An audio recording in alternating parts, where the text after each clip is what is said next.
Transculturais. O que significa esta expressão?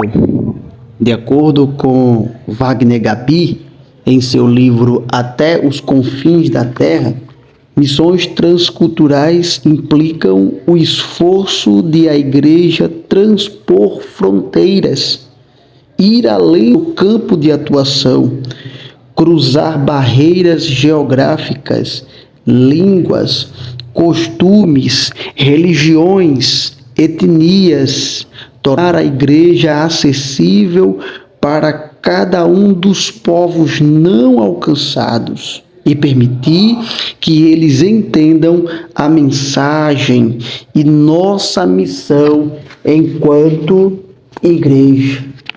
Isso é missões transculturais, transpor fronteiras, e ele é muito cirúrgico quando diz geográficas, de etnias, de línguas.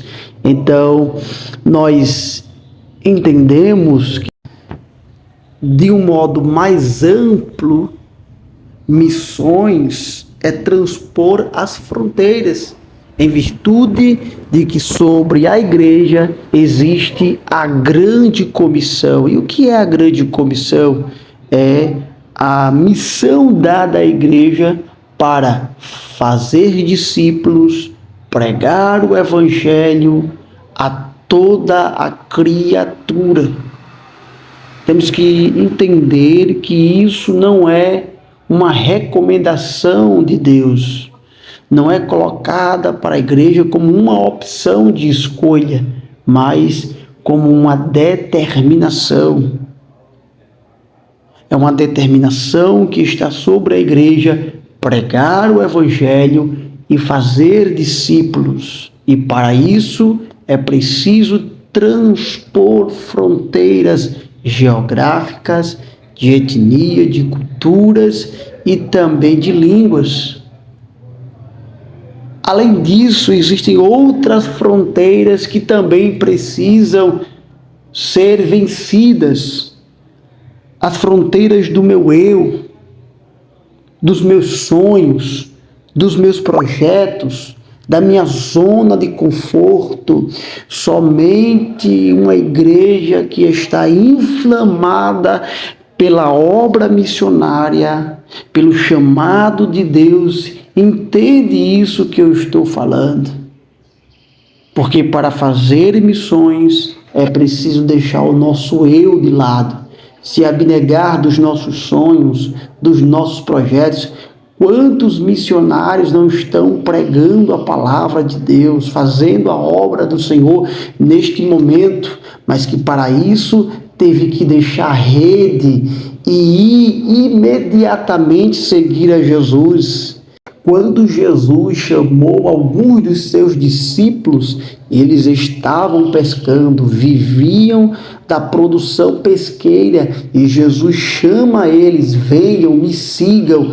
E então o texto bíblico diz que eles largavam as suas redes imediatamente para seguir a uma chamada de Jesus. Missões é transpor também, sim, o nosso eu, a nossa zona de conforto, de costumes culturais, para fazer a obra do Senhor. Entenda que missões transculturais já têm origem no céu, no coração de Deus, quando Deus pega o que Ele tem de mais precioso no céu e envia à terra o seu Filho unigênito. Foi enviado à terra para fazer missões e para fazer a missão. Jesus foi o enviado do Pai e Ele teve que fazer missões transculturais, transpor as fronteiras do céu inacessível de sua glória, se esvaziar de si mesmo para fazer a missão do Pai, para cumprir o propósito do Pai na cruz do Calvário, trazer a mensagem das boas novas de salvação e cumprir o propósito do seu Pai. Jesus, por diversas vezes, deixou isso muito claro, que ele era o enviado do Pai para fazer a obra do Pai aqui na terra, mas ele teve que deixar o trono de glória, ele teve que deixar sua zona de adoração pelos anjos e arcanjos no céu para se cumprir aquilo que o apóstolo João falou, e o Verbo se fez carne e habitou entre nós, e nós vimos a sua glória, como a glória do unigênito, cheio de graça e de verdade. Então, Deus, o Filho, ele se esvaziou de si mesmo para tomar a forma humana, e isso é sim missões transculturais. Missões transculturais têm origem no Senhor. A origem das missões transculturais está intrinsecamente relacionada com a natureza de Deus. Israel foi chamada para fazer missões transculturais, mas se deixou enganar com o elitismo. Israel fracassou no seu ministério intercultural por causa do seu exclusivismo. Israel não entendeu o chamado de Deus sobre eles. Para eles, a salvação se resumia somente aos judeus. É por isso que na visão dos israelitas só existem dois povos: o povo judeu, o povo de Deus, e os gentios, o que não tem Deus. Mas eles não entenderam que a missão que Deus havia dado a eles era poder, através deles, os outros povos, as outras nações alcançassem a salvação. Lá em Gênesis capítulo 12, a promessa sobre a vida de Abraão e sobre a sua descendência nos explica muito bem sobre isso, porque lá está escrito que em Abraão, na sua descendência, todas as famílias da terra seriam abençoadas. O Senhor fez com que Abraão saísse da casa do seu pai, da sua terra, da sua parentela, e fosse para uma terra que nem ele mesmo sabia, mas que era preciso transpor as missões, as fronteiras, fazer missões transculturais, para que então, a partir da sua descendência, todas as famílias da terra fossem abençoadas. A descendência de Abraão, o povo de Israel, e através desse povo de Israel viria o Messias, mas Israel não entendeu o propósito de Deus. Então esse ministério intercultural é retirado de Israel e é transferido para a igreja, e a igreja sim tem a missão de cumprir a grande comissão e pregar, fazer discípulos, e temos a garantia do Senhor nas missões transculturais. O Senhor Jesus Cristo diz: eu estou convosco. Quando o Senhor disse em Atos 1:8, vocês serão as minhas testemunhas em Samaria, na Judéia, em Jerusalém e até os confins da terra, o Senhor disse: eu estou convosco. Então não tema, igreja, não tema, povo de Deus. Sobre a nossa vida tem uma grande responsabilidade, um grande desafio, que é fazer missões transculturais, mas temos a garantia do Senhor: eu estou convosco. Se passares pelas águas, estarei contigo. Quando pelo fogo, nenhuma chama arderá em ti, você não será queimado. Por quê? Porque o Senhor está contigo. Não temas, cumpra o chamado, cumpra a obra do Senhor, que as missões transculturais continue ardendo em nossas almas e a gente entenda o chamado de Deus sobre a igreja. Que Deus em Cristo Jesus vos abençoe.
Em 1 Pedro, capítulo 3, versículo 7, está escrito: igualmente vós, marido, vivei com elas com entendimento, dando à mulher como vaso mais frágil e como sendo elas herdeiras convosco da graça de Cristo, para que não sejam impedidas as vossas orações. Ei, como é que está o seu relacionamento conjugal?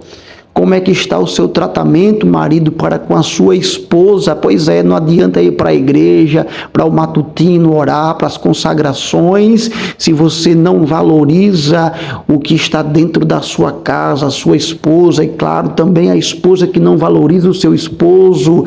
Deus não recebe as suas orações. Por quê? Porque casamento é algo espiritual também. Casamento é algo seríssimo e exige fidelidade conjugal. Não adianta estar pregando, estar louvando, se está traindo o seu cônjuge. Não adianta estar se doando à obra de Deus se você não está sendo fiel à mulher da sua mocidade. O adultério não pode ter espaço dentro do casamento. A traição não agrada ao Senhor. Deus abomina a deslealdade conjugal. É isso que o Senhor diz lá em Malaquias capítulo 2. Ele abomina a infidelidade conjugal, ele abomina o divórcio, o repúdio. No livro de Levítico, Deus apresenta o adultério como uma contaminação espiritual. Por isso que ele aconselhou: nem te deitarás com a mulher do teu próximo para a cópula, para te contaminares. A situação é tão grave, meu irmão, que para o povo hebreu Deus estabeleceu o adultério como um crime, e a pena era a pena de morte, a pena mais severa. Basta lembrar aquela situação em que a mulher adúltera foi pega em crime, e os doutores da lei levaram ela para Jesus, para ser julgada por Jesus, pois queriam que fosse aplicada a lei mosaica contra a prática do adultério. Que Deus em Cristo Jesus nos ajude a compreender essa verdade. Que verdade? Que o casamento é para sempre. Eu sei que existem exceções. Existem cláusulas de exceções.